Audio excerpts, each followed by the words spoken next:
The University of Manitoba's Chiu Centre for Business Serving Community is the first of its kind in the world. This video describes the center's threefold vision and ideas about how to put it into practice. The vision of the center is to become a nationally recognized research center focused on improving the understanding and practice of fully harnessing the power of business models to enhance social impact and foster community, care, and compassion. To foster culture change in capitalism via promoting business models that address social and ecological crises facing humanity, and to provide a support system for scholars to work together to address new and emerging areas of research related to utilizing business models to enhance social impact. Perhaps the most noteworthy feature of the vision is its boldness. The center supports multidisciplinary research that addresses the social and ecological crises facing humanity by promoting business models that foster culture change in capitalism. This vision recognizes that, as a central institution in our world, business must and will play a key role in addressing society's major challenges, some of which business as usual has contributed to. For example, some research suggests that in 2018, the world's 1,200 largest businesses created $5 trillion of negative ecological externalities, an amount 50% greater than 5 years earlier and greater than all their profits combined. As another example, research suggests that up to 95% of the financial benefits of globalization have gone to the richest 5%, thereby widening the gap between rich and poor. In short, we need to change the way we do business if we are to address the world's social and ecological crises.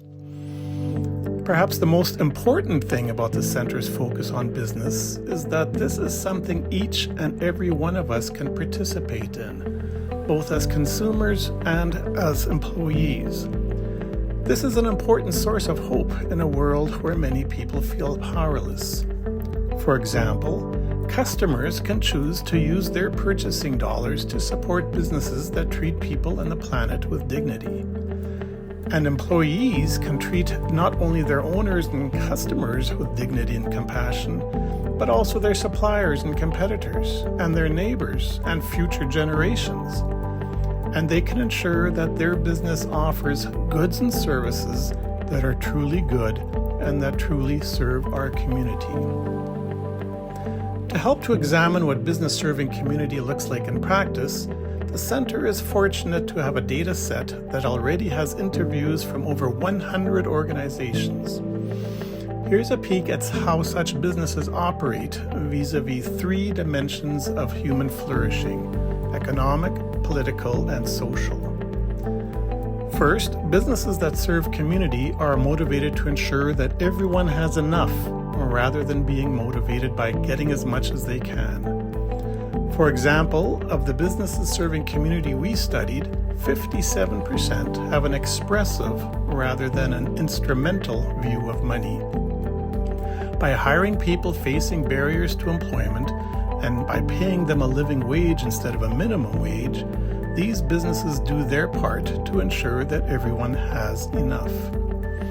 This is consistent with research that says that 33% of investors already willingly choose to seek to optimize social and ecological well-being rather than trying to get as much as they can. In contrast, research shows that materialism makes people less happy and that consumerism has contributed greatly to ecological waste. We would all do well to think about how much is enough. Second, most businesses who serve community seek to ensure that everyone has voice, especially those living on the margins.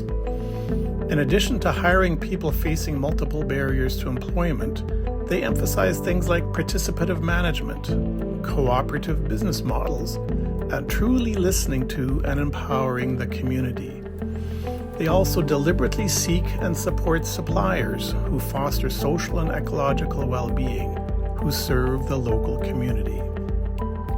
In contrast, business as usual focuses on gaining control and power over others and over the market.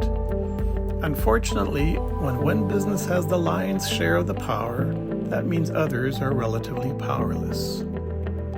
And finally, businesses who serve communities seek to nurture mutual care and interdependence, both within their firms and for the larger community, which nurtures belongingness and mental health.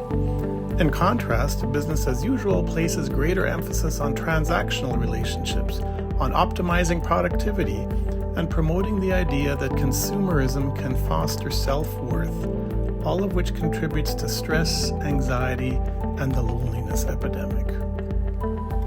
This concludes our short overview on the vision of the Chiu Centre for Business Serving Community and how such businesses promote economic, social, and political well-being.